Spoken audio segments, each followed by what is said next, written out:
And so sometimes the cause of chronic fatigue syndrome can be mild. Sometimes it can be, it's like one lady, her husband started the car every morning to warm it up, and the door from the garage into the dining room was open because he was, and all the exhaust was coming into the... So you've got to investigate.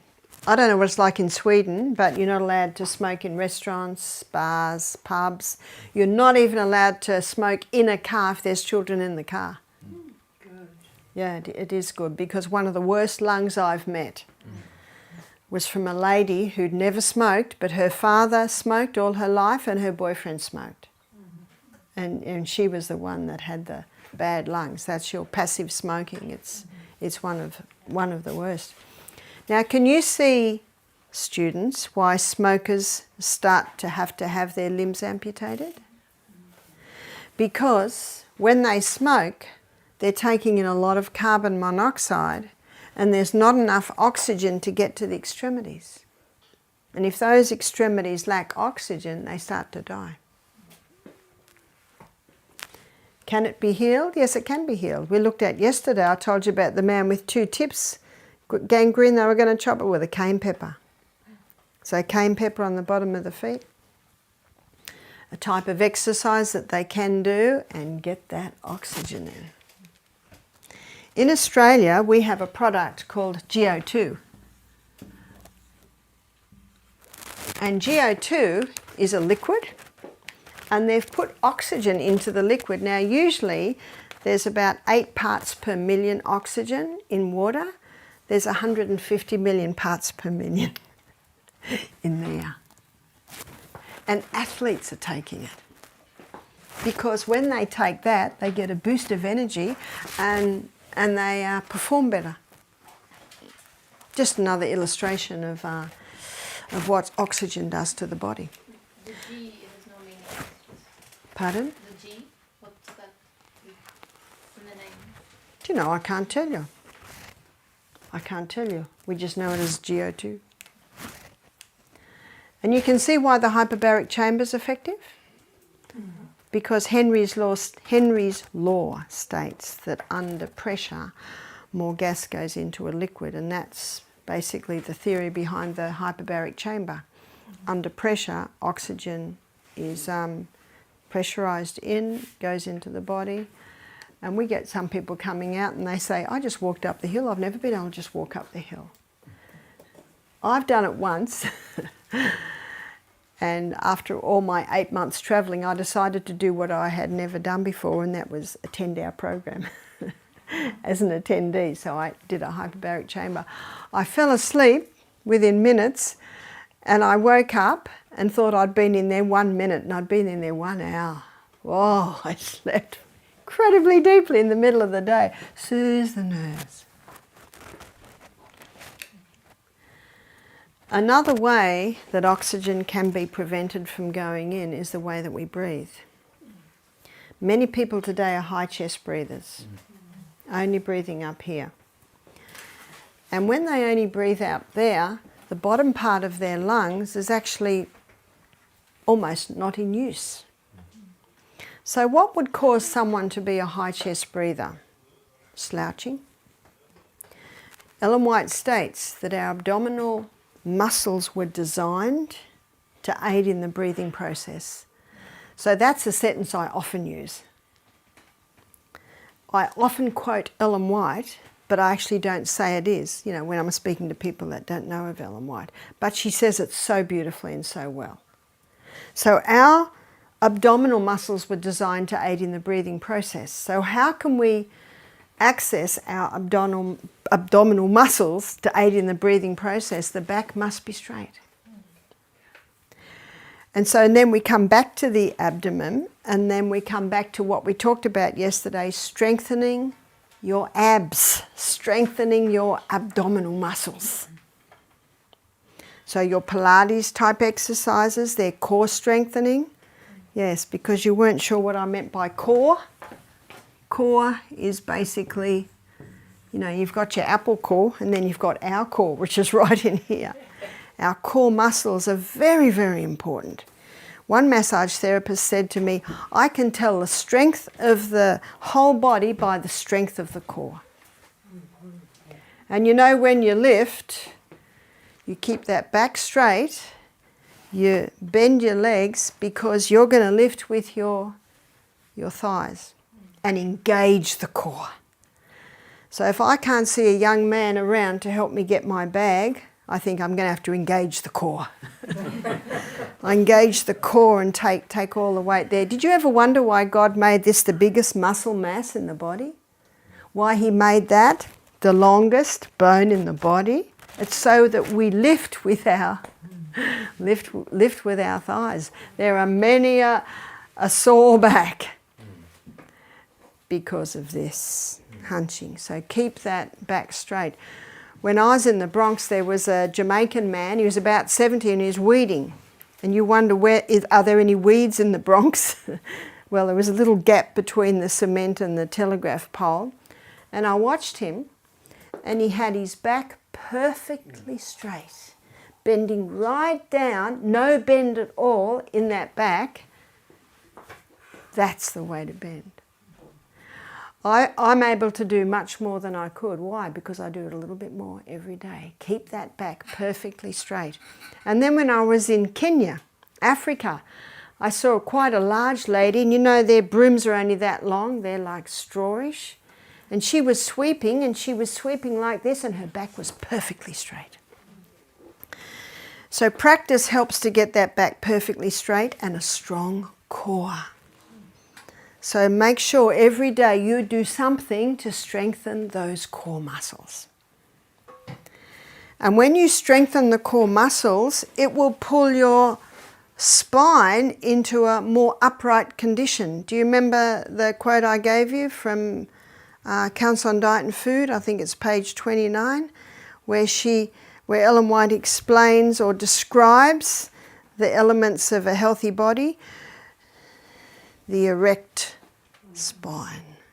The erect spine. Do you know, one day I was at some lights and all these school kids, they looked about 13, 14, walking along, and some of them are walking like this, chatting to their friends. And then I saw this real skinny guy. He was really brown with white crazy hair, and he was bouncing along. So the erect spine, the firm elastic step. He was obviously a surfer. It was in a coastal town. But the difference between this muscular, tanned young guy who was just springing along with this straight back, and then so many just walking like this. If you go into a psych hospital, you see that same thing. So the erect form, the firm elastic step. All this to ensure that you're using your abdominal muscles to aid in the breathing process. Your muscles in your spine are connected to your hip, your rib, other hip and rib, and back to your spine. So strengthening the core automatically pulls that spine into place. You didn't think we'd be talking about that when we talk about oxygen, because that ensures that you're using your abdominal muscles in the breathing process.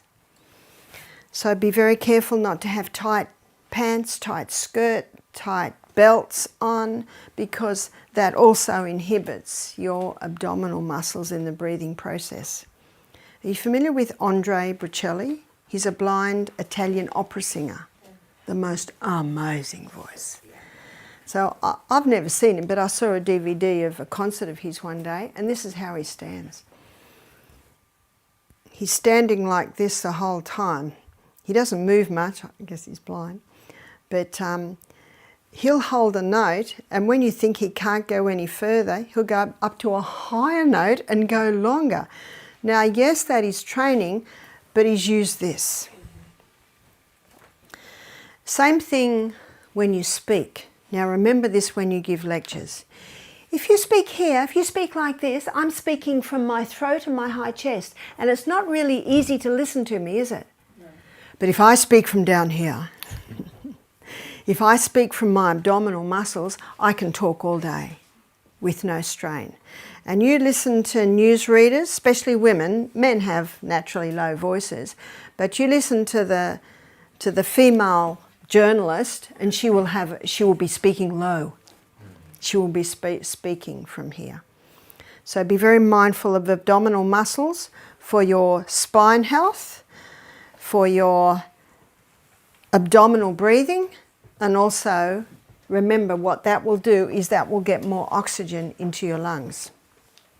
So when someone's got chronic fatigue syndrome, not only do we need to assess the air that they're breathing, the home that they're in, but also animals in the home, especially in the bedroom, especially on lounges that are cloth and carpet.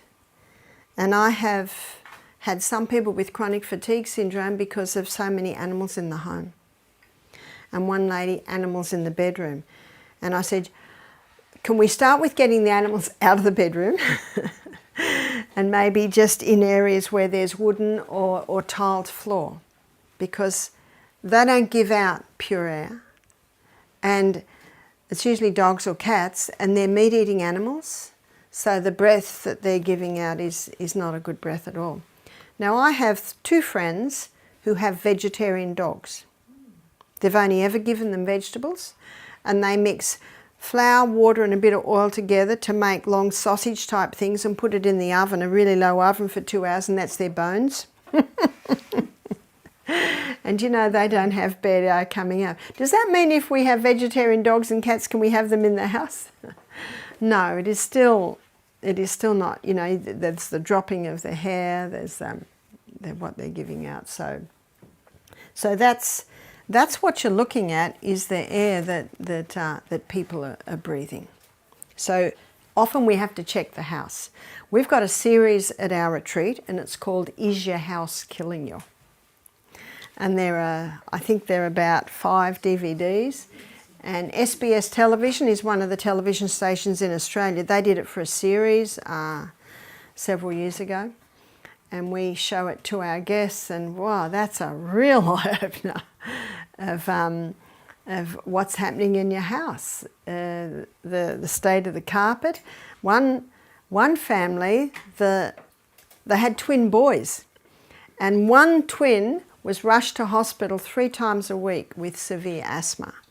And so they got the team in to look at the house, and they pulled up the carpet, and so there were 2 beds, you know, one twin was there and the other twin was there. The little boy that was sick, they pulled up the carpet, there was all black mould under the carpet.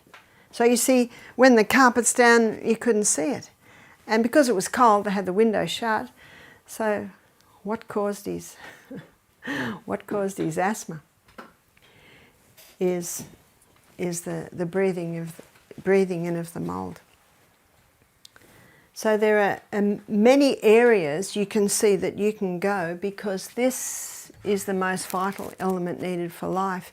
And lacking pure air, whether it be the air that they're breathing, whether it be poor posture, or whether it be that they're not exercising, because exercise is the most powerful way to oxygenate your body.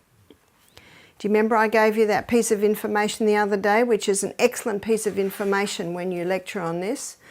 Right now we're breathing in 500 mil, we're breathing out 500 mil.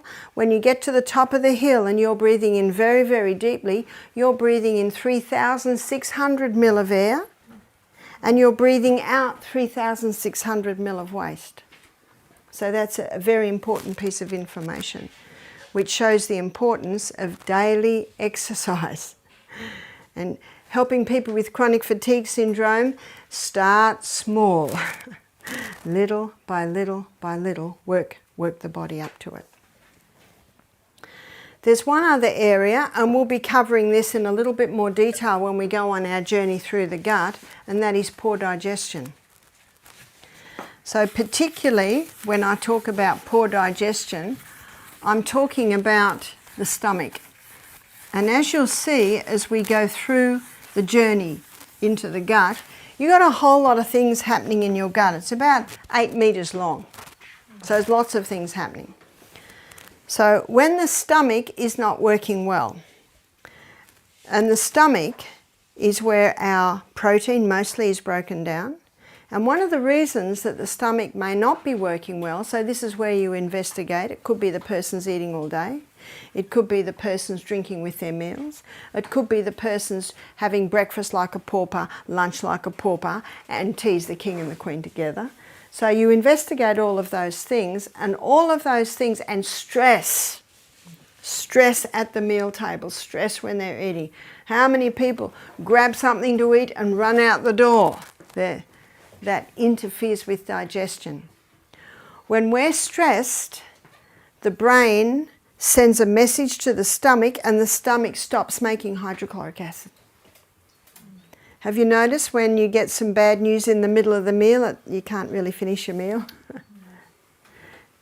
So all of this affects the blood, and affecting the blood means that the oxygen uptake is not going to be as effective. I used to do a live blood analysis, and sometimes I would see this. And the blood should be like that. Now when that goes through the lungs, how much oxygen's going to pick up?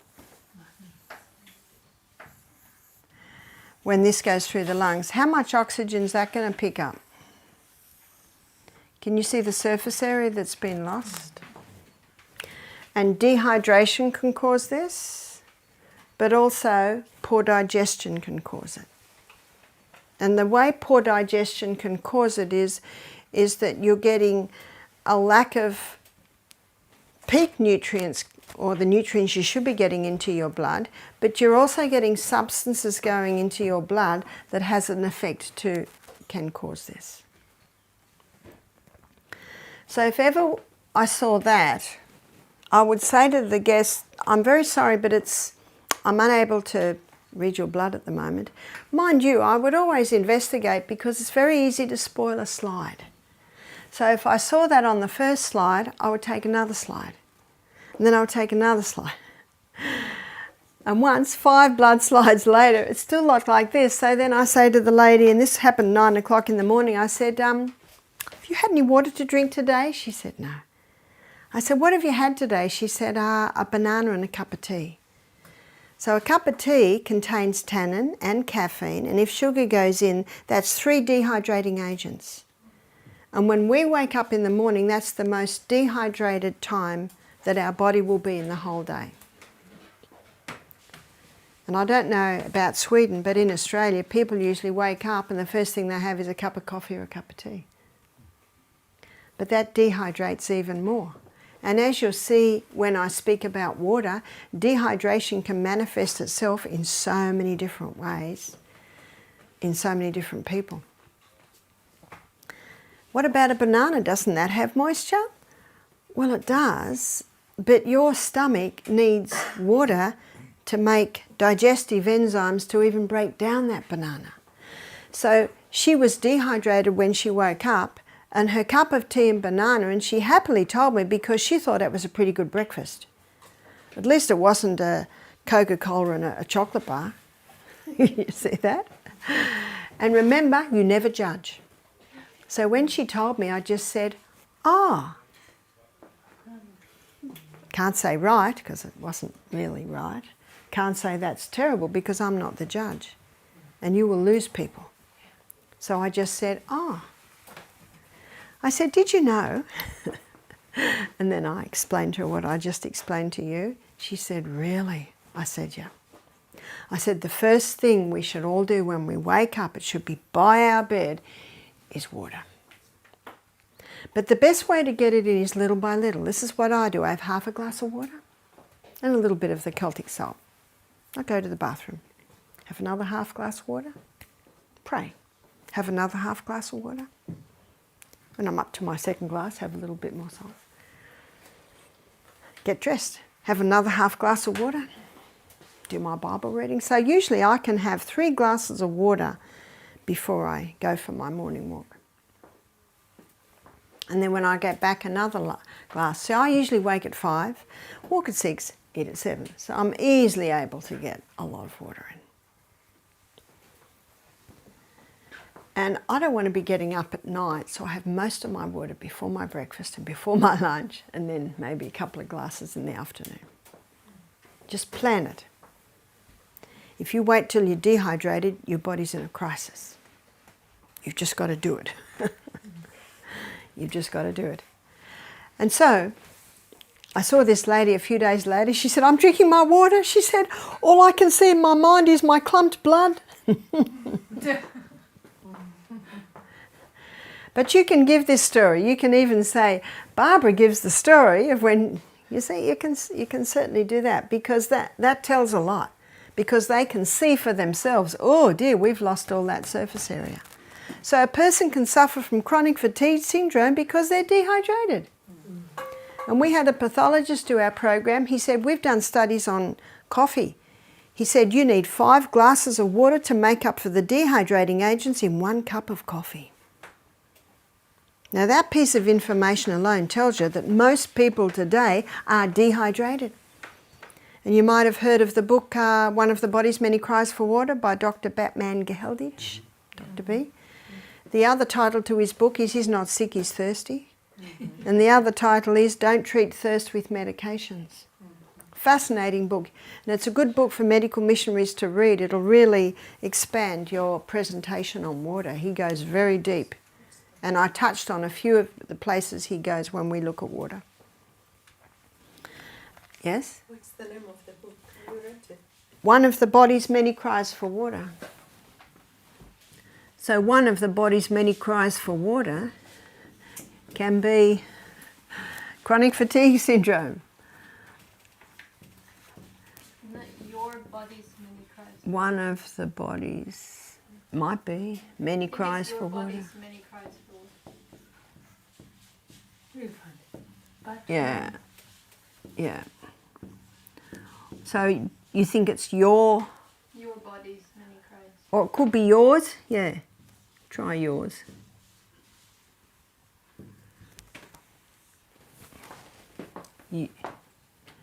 Your your body's many cries for water.